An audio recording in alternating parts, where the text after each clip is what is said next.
Imagine a ruined road in eastern Ukraine just after midnight. Above the tree line, a small Ukrainian drone, little more than a flying battery with a warhead attached, drifts through the dark. Below it, a Russian tank sits tucked against the shoulder of the road, trying to disappear into the darkness under a battered billboard. The drone's camera scans the shape below, matching heat, outline, and movement against thousands of prior battlefield images. Within milliseconds, it classifies the enemy vehicle. It issues the kill order to itself, pitches forward, and flies into one of the tank's weak spots. The tank explodes. Another Russian armored vehicle, built for a vintage vision of war, dies at the hands of something assembled from consumer electronics and late-stage capitalism. So here's the strange part. One of the most important forms of protection on this battlefield is not thicker armor, it's camouflage. But not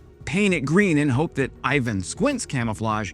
I'm talking about modern multispectral camouflage, the kind designed to hide vehicles from human eyes, night vision, thermal imagers, infrared sensors, and even synthetic aperture radar. In Ukraine, survival increasingly starts before the first shot. It starts with whether the enemy can find you at all. Hey friends, Wes here. I'm a military veteran, a defense writer, and fascinated by the topic of camouflage. The first thing I did when I was issued my woodland camo BDUs in the Army infantry was to run out to the tree line and say, "Can you see me?" I was also 19 years old and happy that the US government was going to pay me real money to shoot all day. So let's start with what multispectral camo actually is, because it's not what most people picture. Old school camouflage was about breaking up shape and blending color. Its entire job was to fool a human eye. If the paint matched the forest and the crew draped some netting, you had a reasonable chance of surviving a visual sweep. That logic held until sensors started seeing things humans simply can't. Modern battlefields see in heat, they see in radar return, they see in near-infrared, short-wave infrared, and thermal bands.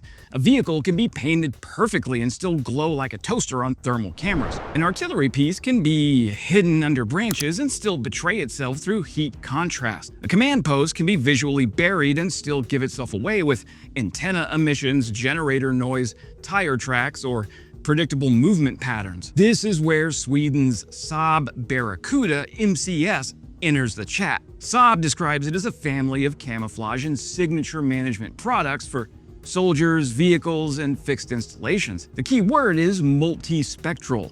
Barracuda is engineered to reduce detection across multiple sensor bands simultaneously: visual, near-infrared, short-wave infrared, thermal, and radar, including synthetic aperture radar. You know, the kind that images through cloud cover in complete darkness from orbit. What Barracuda does is make the vehicle harder to find, harder to classify, harder to track, and harder to engage. In war, that's frequently enough. But first, I have to ask, how did a defense contractor from a country of 10 million people, famous internationally for flat-pack furniture and meatballs, end up building one of the most sought-after survivability systems on the most closely watched battlefield of the 21st century?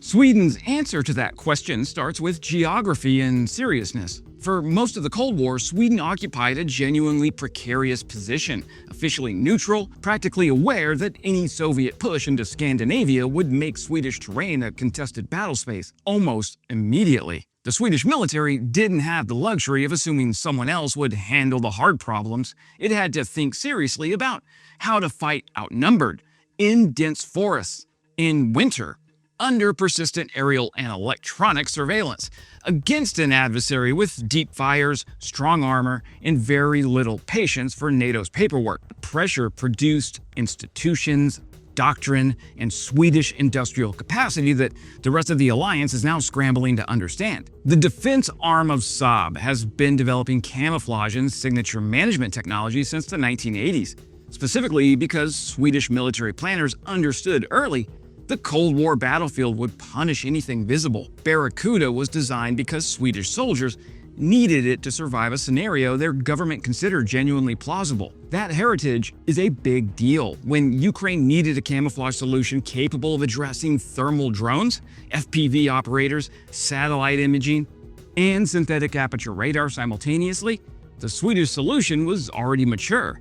It had decades of iteration behind it. Sweden had already done the hard engineering work of asking, what does a modern sensor actually see, and how do we complicate that picture across every band at once? When the rest of the world caught up to the question, Sweden already had the answer in production. So when you see a Ukrainian CV-90 fitted with Barracuda netting, you're looking at the product of a very long, very cold, very Swedish argument about how small nations survive against larger, more aggressive neighbors. Now, that argument turned out to be exactly right for 2022 and beyond. The most in-demand survivability technology of 2026 didn't appear overnight. It was built over 40 years by people who had never assumed the threat would stay polite. The funny thing, though, about camouflage is that humans didn't invent it. We copied bugs and animals. Nature figured this out long before humans. Stick insects look like twigs, leaf insects look like leaves, moths blend into bark, snowshoe hares change color by the season, octopuses can change color, texture, and posture so fast they make Mario Andretti look like he's driving Miss Daisy. Predators and prey both learn the same lesson. If you're seen, you're in danger. If you're not seen, you get options. That's the basic logic of camouflage. It's not magic, it's just delay.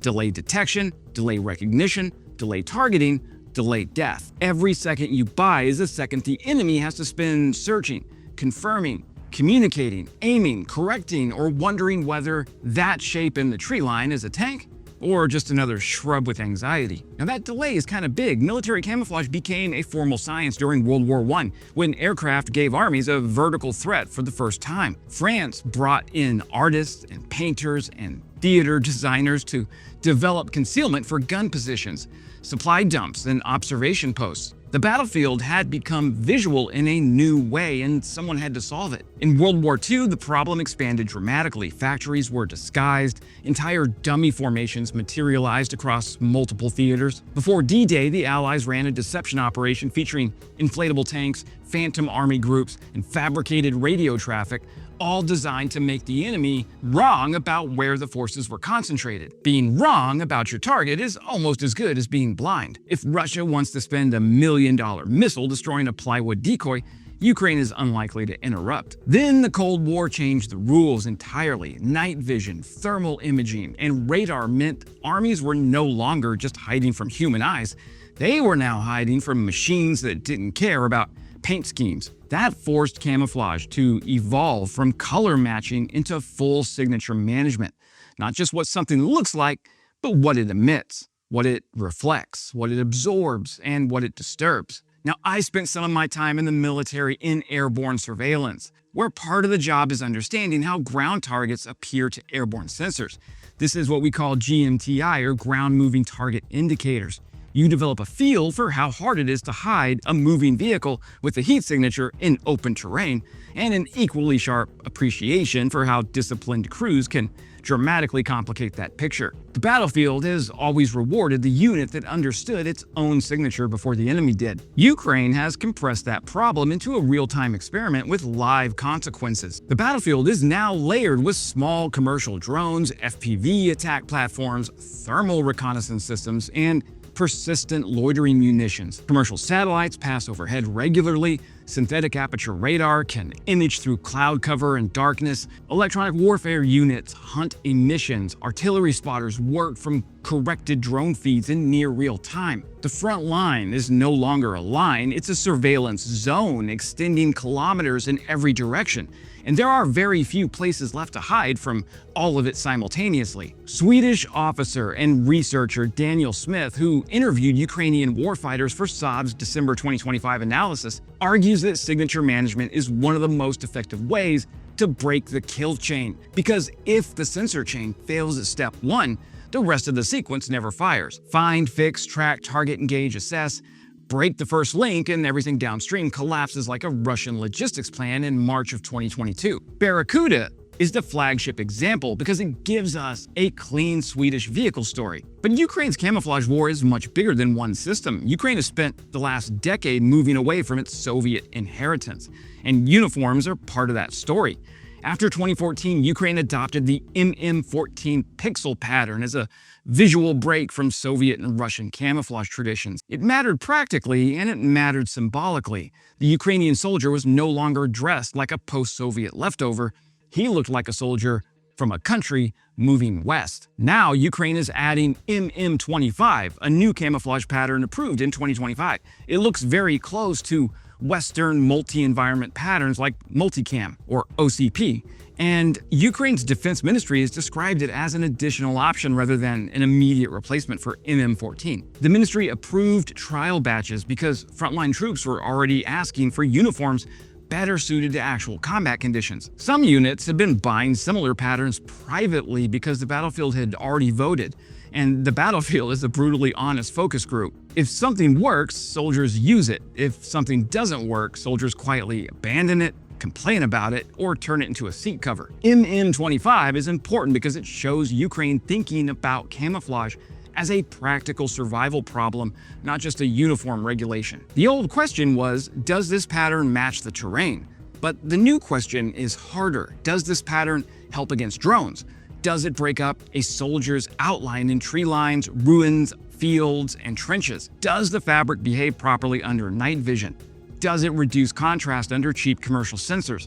Does it work when it's wet, dirty, faded, burned, torn, and worn by a soldier who has been living in a trench long enough to consider instant coffee a food group? That's where individual camouflage is heading. And honestly, this is where I start wondering out loud, when do we see true multispectral camouflage move from vehicle systems like Barracuda's MCS into individual soldier uniforms at scale? Because the logic is obvious. If a CB90 needs protection against visual, infrared, thermal, and radar spectrum detection, then infantry need the same concept, just scaled down to the human body. The challenge is physics. A vehicle has more surface area, more structure, and more room to carry specialized material. A soldier has to move, sweat, crawl, fight, reload, dig, sleep, and occasionally sprint for reasons that are never good. You can't wrap a person in a vehicle-grade camouflage blanket and expect him to function like a normal infantryman. Thermal concealment is especially tricky. The human body produces heat constantly. Trap too much heat and you cook the soldier. Vent too much heat and you glow under thermal optics. Make the fabric too heavy and nobody wears it. Make it too fragile and the first trench wall eats it. Make it too expensive and procurement officers start making noises usually associated with wounded animals. So the future probably isn't one magical invisibility uniform. It's probably layers. A better base pattern, better fabric behavior under night vision, thermal ponchos and sniper veils for static positions, camouflage screens for hide sites, personal concealment kits, discipline about movement, spacing, shine, heat, and exposure. And eventually, yes, I think we'll see more serious multispectral soldier systems, not comic book invisibility suits, but real field gear that reduces detection enough to buy a few more seconds. In Ukraine, a few seconds can be the difference between the drone passed overhead and your grid square just became content for Russian Telegram. Russia understands this problem too. Unfortunately for them, understanding a problem and solving it are two different activities. And the Russian army has never met a simple concept it couldn't bury under corruption, bad training, and procurement theater. Russian forces have tried thermal cloaks, anti-drone blankets, camouflage nets, fake foliage, and even rubber-style camouflage meant to make positions blend into ruined urban terrain. Some of it is clever in a grim battlefield adaptation sort of way, but a net that looks like bricks and construction debris makes sense when your army keeps turning Ukrainian towns into rubble and then has to hide in the mess it created. That's darkly practical, but Russia's problem is consistency. Reports from the battlefield have shown Russian anti-drone cloaks failing badly. Some systems appear to create cold spots that stand out against warmer terrain.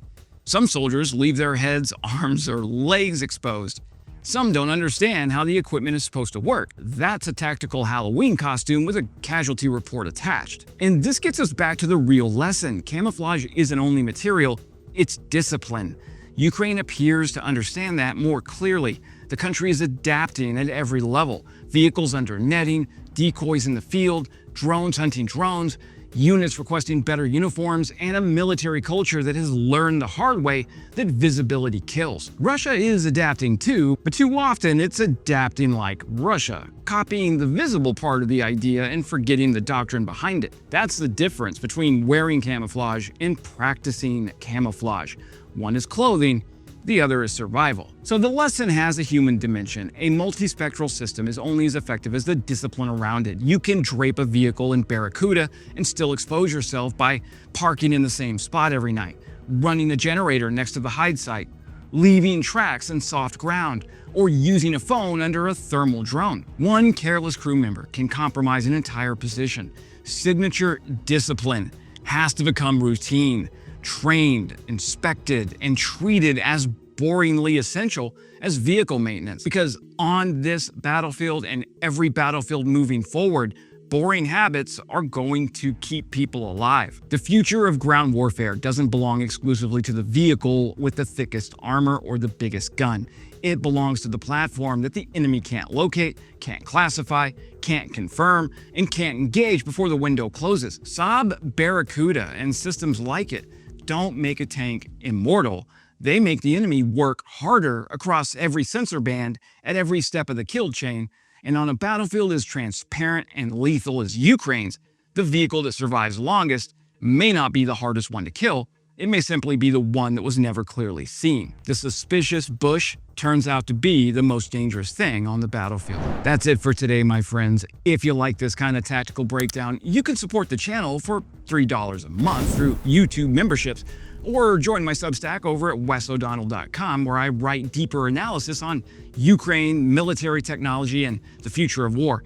Either way, thank you for watching. It means a lot to me that you show up for these videos because it takes a ton of work to make these things. And as always, glory to Ukraine, glory to the heroes.